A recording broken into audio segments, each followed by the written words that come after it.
ना इसको। हाँ चलाओ चलाओ। चाहता हूँ कि कॉन्कुबाइंस जो थी आप सल्लल्लाहु अलैहि वसल्लम के दौर में, उनके साथ जो निकाह का कॉन्ट्रैक्ट था उसकी क्या हैसियत थी, आम बीवियों के निकाह से मुख्तलिफ क्या था उसमें, और उन बतौर बीवी उनकी हैसियत कैसी थी, और उनके साथ किस तरह का मुआमला किया जाता था, और बाद में विरासत में उनका कैसा हिस्सा था। नीज ये कि क्या आज उनकी कोई शक्ल माशरे में, किसी भी माशरे में क्या बाकी है, या उसकी कोई इजाज़त है। दूसरा डॉक्टर साहब ये कि अगर इसको एलेबरेट आप कर दें तो साथ ये भी बता दीजिएगा कि सूरह निसा की जो आयत हैं, आयत नंबर 4 और 24, जिसमें वमा मलकत ऐमानुकुम इनके बारे में आया है, इनको ज्यादा एलेबरेट करने के लिए कौन सी तफसीर बेहतरीन है जिसको पढ़ा जा सकता है, अगर आपको इस वक्त आप रिकॉल कर सकें। जज़ाकल्लाह। सर साहब सवाल समझ गए तो आप जरा एक्सप्लेन कर दे पब्लिक को। जरा फिर से लगाओ, मैं जरा व्हाट्सएप चेक कर रहा था, मेरे ख्याल से वही कह रहा है कि क्या हैसियत है जो कॉन्क्यूबाइंस थी या स्लेव्स थी, उनकी क्या हैसियत है इस्लाम में। मतलब उसका जो निचोड़ है वो यही है कि उनकी क्या हैसियत है। अब ये जो बताएगा उससे समझ में आएगा कि चीचा का क्या मौकफ है। सवाल लगाऊं वापिस या आगे चलने दूं? नहीं, आंसर सीधा। हाँ, पहले तो अपनी बात में एक तस्सीह कर लीजिए, बांदियों के साथ या लौंडियों के साथ या कॉन्कुबाइंस के साथ कोई निकाह नहीं होता था। मनकूहा वो बीवियां कहलाती थी, और ये क्या फिर से लगाओ, क्या बोल रहा है?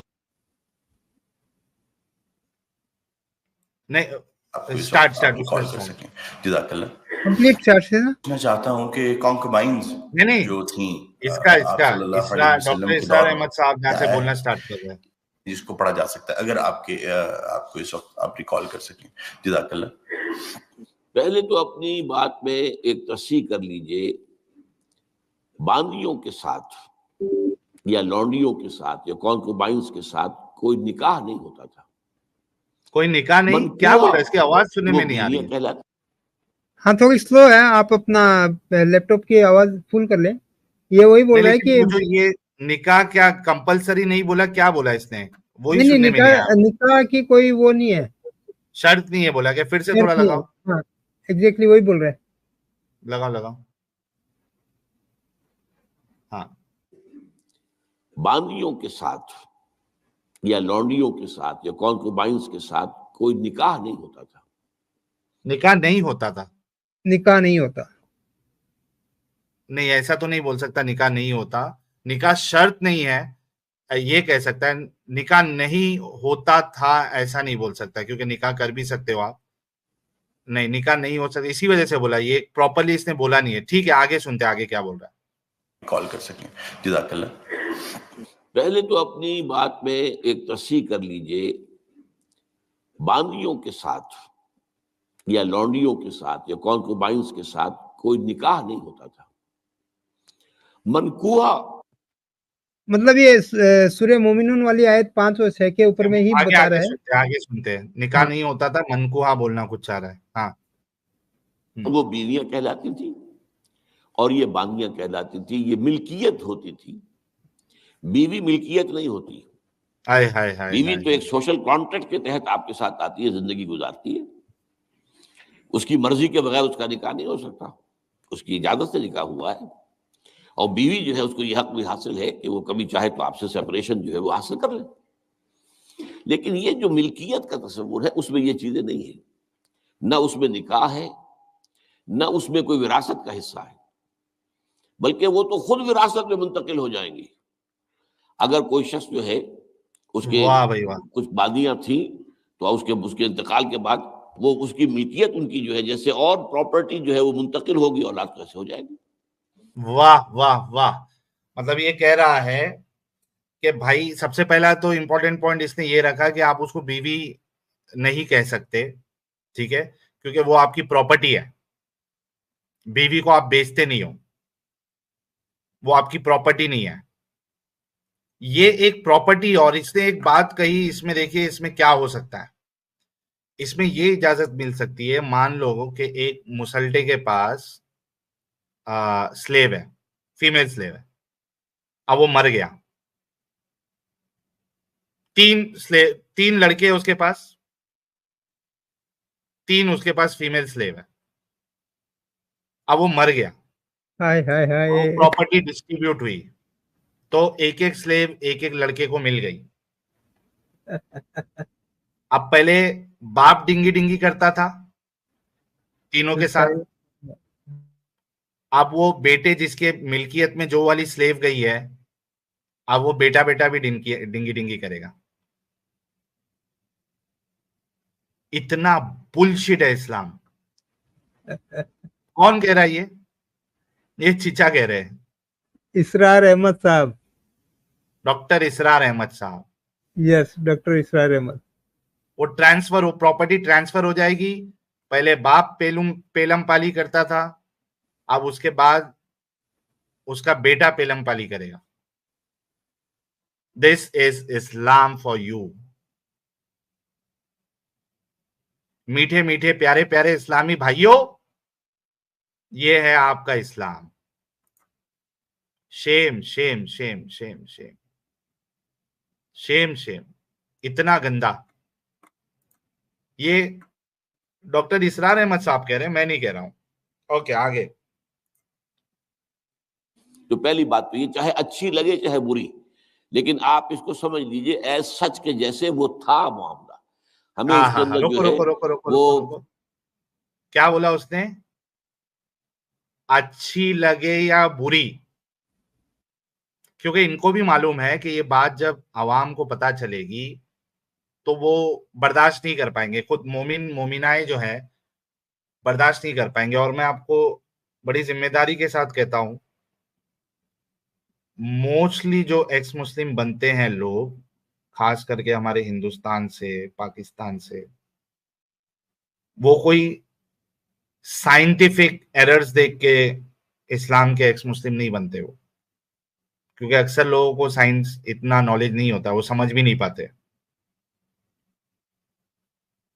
वो कोई खुदा के कॉन्सेप्ट को देख के वो एक्स मुस्लिम नहीं बनते।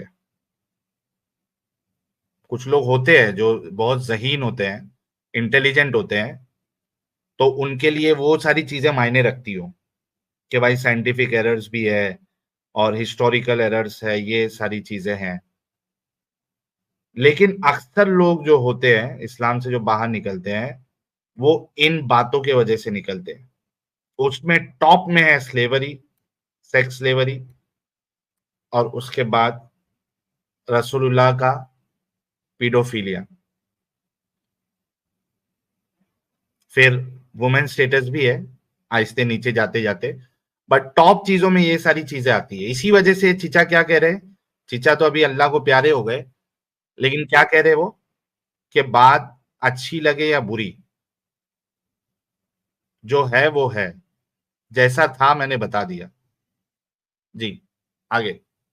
हाँ, इसमें ये 10 सेकंड फिर से लगाना, जहाँ पे ये बोल रहा है कि बुरी है या अच्छी है, वो फिर से लगाओ ताकि हाँ, लोग लगाता इसको हूँ। जरा फिर से सुनें। जी जी, पीछे करता हूँ। लेकिन ये सुलेखा गुप्ता जी बोल रही है ऐसे पीएचडी का क्या फायदा? ये पीएचडी नहीं है, वाकई में डॉक्टर है, मेडिकल डॉक्टर। अच्छा, ये मेरे को भी नहीं मालूम है मेडिकल डॉक्टर है क्या? हाँ, डॉक्टर था, इनका क्लिनिक था पाकिस्तान में बकायदा। अरे वाह, नहीं मेरे को आइडिया नहीं है। हम्म। डॉक्टर जाकिर नालायक भी तो मेडिकल डॉक्टर ही है। हाँ, लेकिन ये वाकई में ये प्रैक्टिसिंग डॉक्टर था। हो हाँ। तो पहली बात तो ये, चाहे अच्छी लगे चाहे बुरी, लेकिन आप इसको समझ लीजिए एज सच के जैसे वो था मामला। हमें उसके अंदर जो है वो कुछ उसको पहले टेबल बनाने के लिए और उसको जो है उसके अंदर कोई तरमीम नहीं करनी चाहिए। स्टेटस जो है बांदी का, कॉन्क्यूबाइंस का, वो ये है जो मैंने आपके सामने रखा। असल मसला ये आता है कि आया आज भी ऐसा कोई मामला है? आज ऐसा कोई मामला मौजूद नहीं है। नहीं है। और ये कौनियां होती थी हुजूर के जमाने में सिर्फ वो जो मैदान जंग में माले गनीमत के तौर पर आती थी। आप एक जंग हुई है, फर्ज कीजिए जंगे बदर हुई है। जंगे बदर में अब जब कुफार को शिकस्त हो गई है, तो आपको मालूम है उनके जो ऊंट थे वो 900 ऊंट लेकर आए हुए थे, वो सारे तो अभी खाए नहीं गए थे। अब वो गोया कि वहां पर माले गनीमत है। उनके घोड़े अगर वो बचे हुए तो माले गनीमत है। वो जो आदमी भागता हुआ अपना असलहा भी फेंकता जाता है ताकि भागे और जान बचाए, ये सब क्या है? माले गनीमत है। ऐसे ही अगर वहां कोई औरतें भी आई हों, मेरे इल्म में नहीं है कि बद्र में आई या नहीं आई, ओहद में तो आई, लेकिन बद्र के बारे में मुझे यकीन के साथ मालूम नहीं है, लेकिन अगर औरतें भी आई हों तो वो बागियां होंगी। अच्छा, इसमें पिचा ने जो है वो थोड़ी सी बोंगी मारी है। असल में हाँ, रसूलुल्लाह ने एक काम किया था, वो ये था कि उस टाइम पे जो और तरीके से बांदियां बनाई जाती थी कि अगर आप जो है वो कर्जदार है, आप कर्जदार है तो पैसा नहीं दे पाया तो आप स्लेव बना लिए। तो एक चीज इस्लाम ने की थी कि भाई आप जो है किसी फ्री लोग को, फ्री या जो आजाद लोग है, अब आप उसको गुलाम नहीं बना सकते कर्ज के नाम पे या किसी के नाम पे। हाँ, लेकिन एक बैकडोर छोड़ा था रसूलुल्लाह ने, वो जंग का था। और वो जंग चाहे डिफेंसिव हो या ऑफेंसिव हो,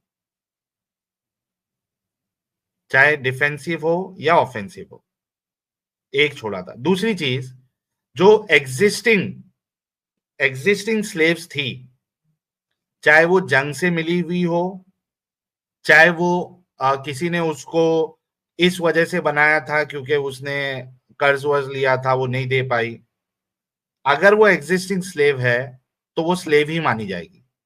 अगर वो मार्केट में चल रही है वो स्लेव, चाहे वो वॉर के थ्रू आई हो या दूसरे तरीके से आई हो, उसको आप खरीद सकते हो और अपनी बांदी बना के उसका इस्तेमाल आप कर सकते हो।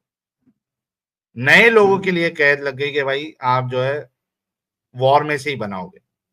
तो ये चीजा ने वो पॉइंट छोड़ दिया कि गिफ्ट मिलने वाली भी स्लेव थी, भले से वो जंग में आई, जंग से पकड़ी गई हो या नहीं पकड़ी गई हो, उनको भी वही माना जाएगा, स्लेव्स ही माना जाएगा, स्लेव स्टेटस हटेगा नहीं उनका। आगे। अच्छा, यहाँ पर इन्होंने एक बात और बोली कि जंगे बदर में कोई आई थी नहीं आई थी लेडीज, वो नहीं पता इनको, लेकिन जंगे बदर में इन्होंने कुछ मर्दों को जरूर गुलाम बनाया था। उसके बाद में ये बोल रहे हैं कि जंगे ओहद में लेडीज आई थी, और जंगे ओहद में तो मुसलमानों को शिकस्त मिली थी। जंगे ओहद के अंदर में कौन सी मुसलमान औरत को मुशरिकीन ने मक्का ने लोंडी बनाया? वो सब इतना मायने नहीं रखता। मेन चीज स्लेवरी पे क्या है, वो कहना चाह रहा है कि ओवरऑल सेक्स अलाउड है, वो आपकी प्रॉपर्टी है और आप उसको बेच भी सकते हैं, इतना काफी अपने लिए। वो डिटेल उसकी क्या है क्या नहीं है, कहाँ से पकड़े नहीं पकड़े, आई नहीं आई, वो इतना मतलब उसकी कोई जरूरत नहीं है। मेन मुद्दा यही है कि जो हम आपको बताते हैं कि इस्लाम इस बात की इजाजत देता है कि आप उसके साथ सेक्स कर सकते हो बिना निकाह के, आप उसको बेच सकते हो, वो बिल्कुल है जैसे कि हम कहते हैं।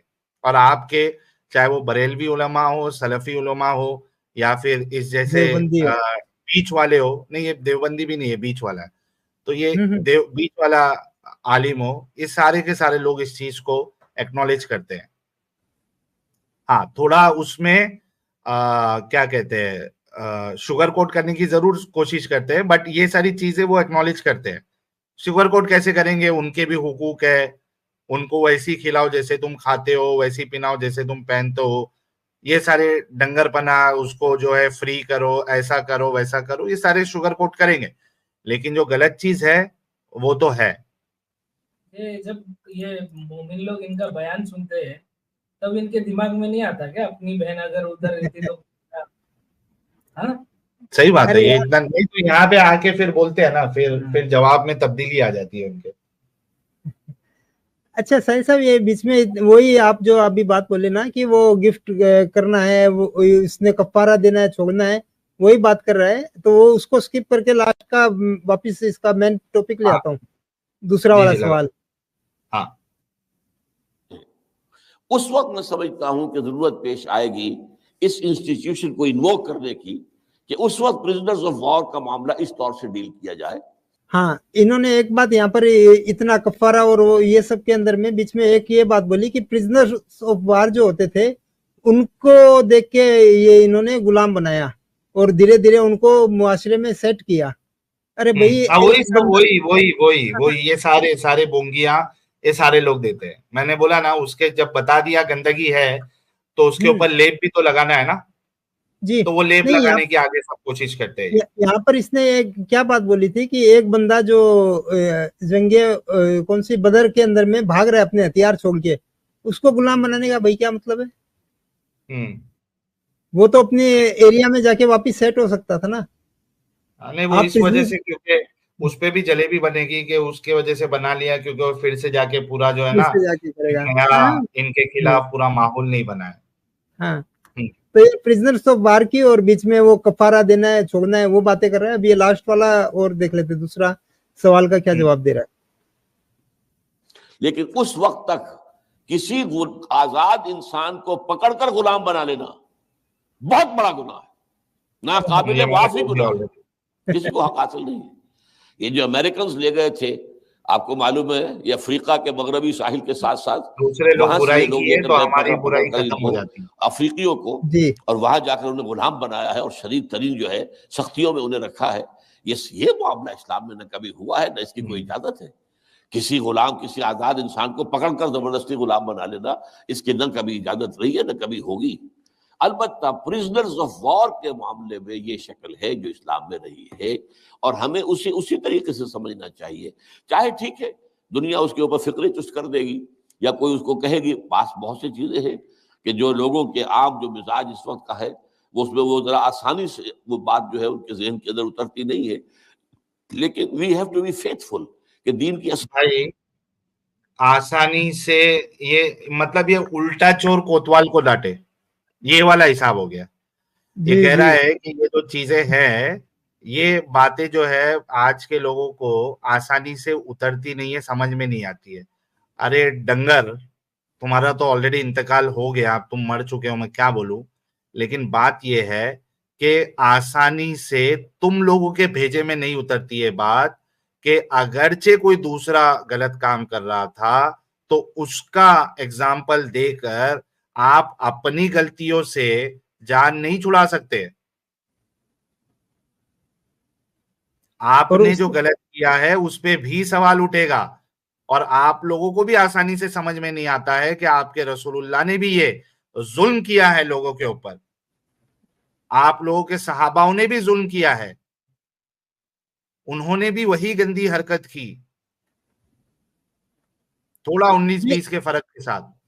हाँ, लेकिन इसमें थोड़ा सा ये सही भी है कि बोल रहा है कि we have to be faithful. जरा वापस सुने ये वाला अल्फाज। सुन लिया। Yes yes yes. कि जो लोगों के आम जो मिजाज इस वक्त का है वो उसमें वो जरा आसानी से वो बात जो है उनके जहन के अंदर उतरती नहीं है। लेकिन we have to be faithful कि दीन की असल तालीम क्या है, उसी के साथ जुड़े रहना चाहिए। तो मोमिनो फेथफुल बनो, गंदगी को अपनी जो है वो एक्नॉलेज करो और इस गंदगी से बाहर निकलो। जी।